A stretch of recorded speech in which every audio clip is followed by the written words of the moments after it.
Before diving into this incredible story, remember to subscribe to the channel and turn on notifications. Here, every story has something to say, and you won't want to miss a single one. Colonel Vanessa Brooks, a respected officer in the U.S. Army, stepped out of the military academy, her insignia gleaming in the midday sun. She had just finished a crucial meeting with several generals, discussing national security. Her immaculate uniform reflected the discipline and respect she had earned over the years. As she crossed the Army parking lot, a black police car blocked her path. Two officers, visibly tense and contemptuous, got out. Their eyes were filled with suspicion, but also with an inconceivable prejudice. "Identity, now," ordered one of them, his voice full of condescension. Vanessa calmly raised her military badge and replied, "I am Colonel Vanessa Brooks, of the U.S. Army. I advise you to check your facts before you handcuff me." One of the officers sneered and stepped forward, disregarding the respect due to an officer. In an impulsive and racist gesture, he grabbed her arm and tried to force her to the ground. Vanessa felt the humiliation and disrespect, but her military training and composure prevailed. She pulled out her phone and quickly dialed the Pentagon. The direct line connected instantly with headquarters, and a firm voice replied. "Colonel Brooks? What's going on?" Calmly but authoritatively, she explained the situation, detailing the officers' names, their badges, and each offensive gesture. A few minutes later, the tone of the confrontation shifted completely. The military chain of command kicked in, and the racist officers, thinking they were intimidating a mere stretcher, would soon realize they had unleashed a storm they never could have imagined. The parking lot fell silent. Vanessa, poised and dignified, watched the two men back away, unable to continue their intimidation in the face of the military's authority and the Pentagon's power. That day, the humiliation they hoped to inflict backfired, and their careers would soon pay the price. The sun had barely crossed the horizon when Colonel Vanessa Brooks left her military residence. Her day began like any other, a quick inspection of her uniform, a black coffee, and a glance at the day's reports. She hadn't expected to cross paths with the local police, but the black car that suddenly appeared in front of her was a bad omen. The two officers who got out seemed nervous, but above all, their gaze was filled with a contempt she unfortunately knew all too well. "You must identify yourselves immediately," ordered one of them, his voice full of arrogance. Vanessa, chin raised, calmly took out her military badge. "Colonel Vanessa Brooks, U.S. Army. Check your facts before making a regrettable move." But the police officer wouldn't listen. He moved forward abruptly and tried to grab her arm. The gesture was both violent and humiliating. Vanessa felt a mixture of anger and determination.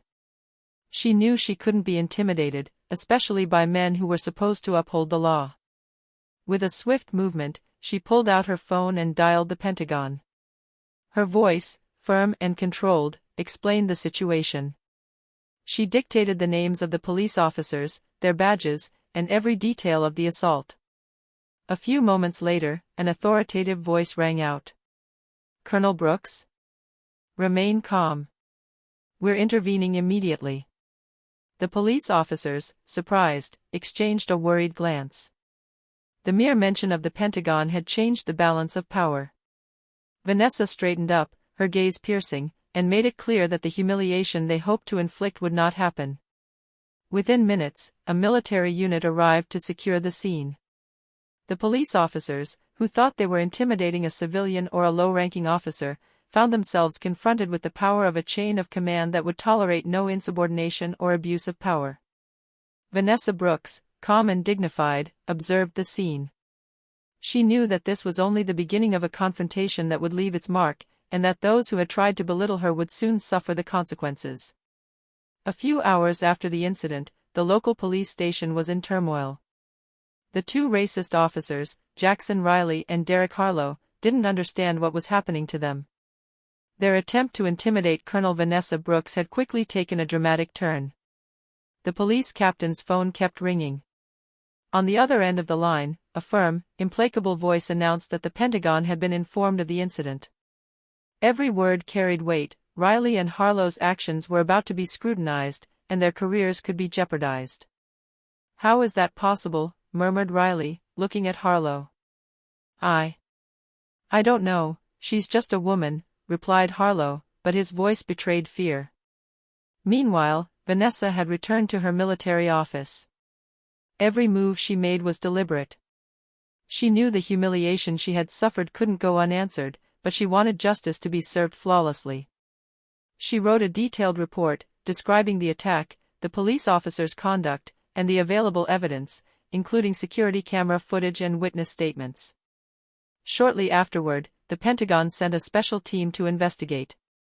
Riley and Harlow were immediately suspended, and a formal investigation was launched. News spread quickly throughout the city and within the local police force. Colonel Brooks had put the racist officers in their place, and the military was closely monitoring the situation. The humiliation had shifted sides. The police officers, who thought they could intimidate a black woman, realized too late that their arrogance had just unleashed an institutional firestorm. Vanessa, for her part, remained calm and focused, ready to ensure that justice was served without favoritism or outside pressure. That day, Riley and Harlow understood that the slightest inappropriate gesture against Vanessa Brooks would have irreversible consequences, and that they were no longer in control of the situation. In the days that followed, the atmosphere at the precinct was heavy. Jackson Riley and Derek Harlow were constantly under surveillance, their every move scrutinized by anxious superiors and investigators sent by the Pentagon. Their former arrogance had vanished, replaced by palpable fear. Vanessa Brooks, for her part, continued her military missions with the same professionalism, but she knew that the battle was not only legal, she also had to protect her dignity and send a clear message against institutional racism. The police captain summoned Riley and Harlow for a formal interrogation. The two men sat tensely, knowing that every word would be analyzed. "Do you understand why you are here?" the captain asked gravely. "Yes, but we didn't do anything wrong," protested Riley, his voice trembling. "You attacked a U.S. Army colonel because of his race and rank. That's exactly what we're going to look into." Meanwhile, Vanessa had requested to view the security camera footage. Every action of the police officers was recorded, every movement documented. She was preparing an irrefutable case, including visual evidence, witness statements, and her own detailed notes. The news spread quickly, the military and civilian communities began to mobilize. Officers, colleagues, and even civilians denounced the police officers' actions. Riley and Harlow, once so self-assured, were now isolated and humiliated by the consequences of their actions. Vanessa, serene, knew the key was to let justice take its course, while using her position to ensure the guilty were held publicly accountable. Her calm contrasted sharply with the growing panic among the police officers. Every call from the Pentagon, every report read, every new investigation heightened their anxiety. This chapter of the story made it clear that Vanessa's retaliation was not simply a settling of scores, but a demonstration of discipline, strategy, and ruthless justice. Riley and Harlow had just realized that their arrogance had paved the way for their own downfall. Pentagon investigators had completed their inspection of the police station and video recordings. The conclusions were unequivocal. Riley and Harlow had acted with racism and brutality, and their behavior constituted a serious violation of the rights of a military officer. The normally impassive captain of the police station had to announce the first sanctions: immediate suspension without pay, prohibition from carrying their weapon, and summons before a disciplinary committee. "Do you understand the gravity of your actions?" asked the captain. Riley looked down, unable to answer. Harlow trembled, aware that his career was at stake. At the same time, Vanessa Brooks received an official message from the Pentagon. "Colonel Brooks, your report is impeccable. Disciplinary measures have been taken. We thank you for your composure and professionalism."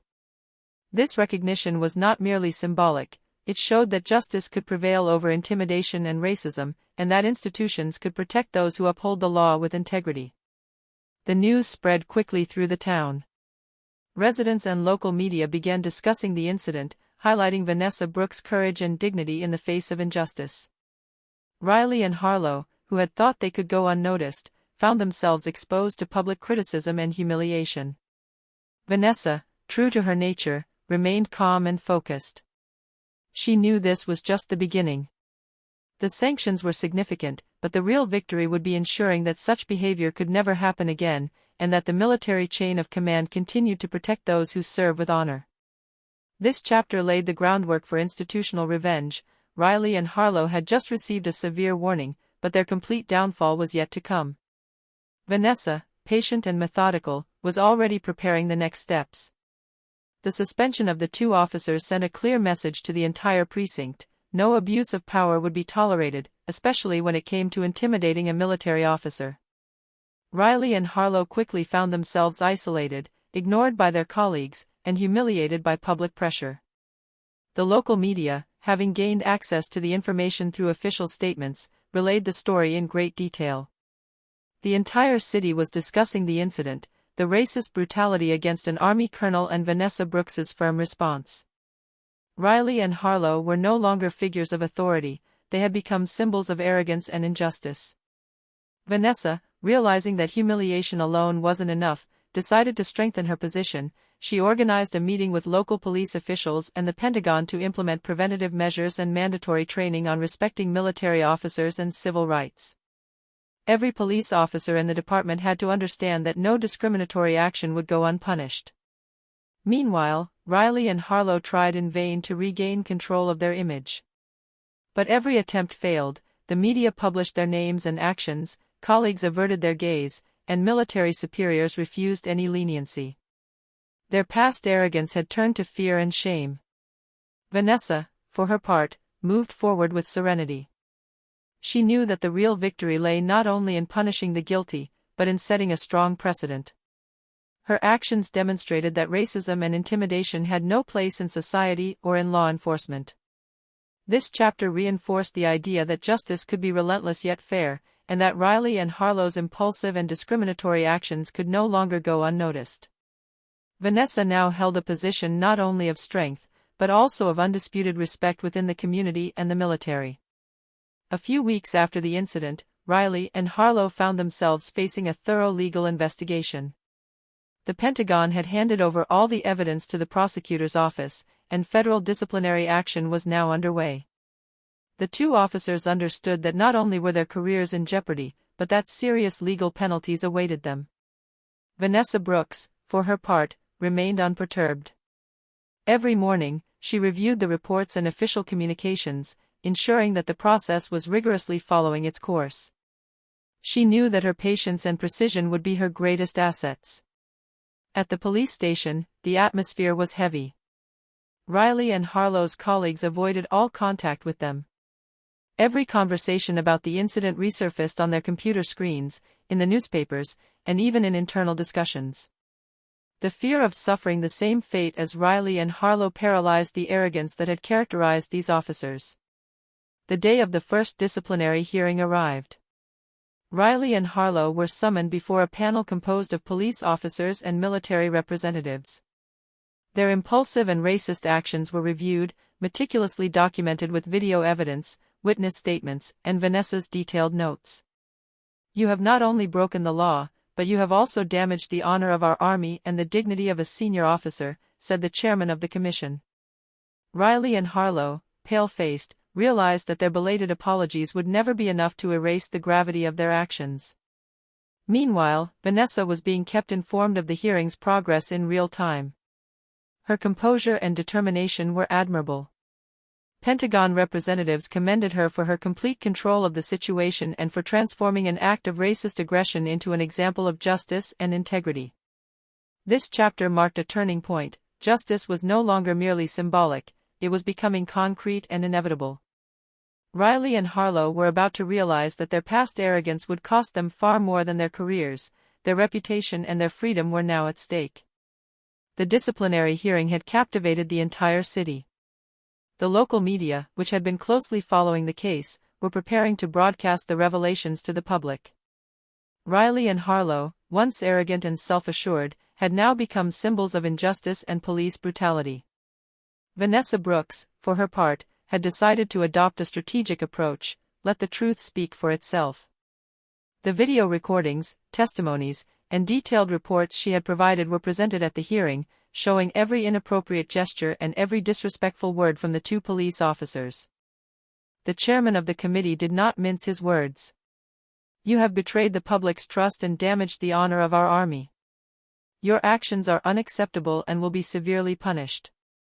Riley tried to defend himself clumsily, arguing that his behavior was an error in judgment. Harlow, meanwhile, stammered, unable to find the words. But no excuse could erase the undeniable facts. The punishment was swift, immediate dismissal and complete loss of their rights to serve in the police force, with their names recorded in the official register of officers dismissed for serious misconduct. The public impact was immediate. Newspapers published photos and the names of the two men, reporting the events in detail, while the military and civilian communities applauded Vanessa's courage and determination. Vanessa, calm and dignified, observed the scene without a word. Her objective had been achieved. The racist police officers had not only been sanctioned but publicly humiliated, and she had established a powerful precedent against racism and intimidation in law enforcement. This chapter clearly demonstrated that patience, strategy, and meticulous documentation could transform an attack into a resounding victory for justice. Riley and Harlow had lost not only their careers, but also their reputation and authority in society.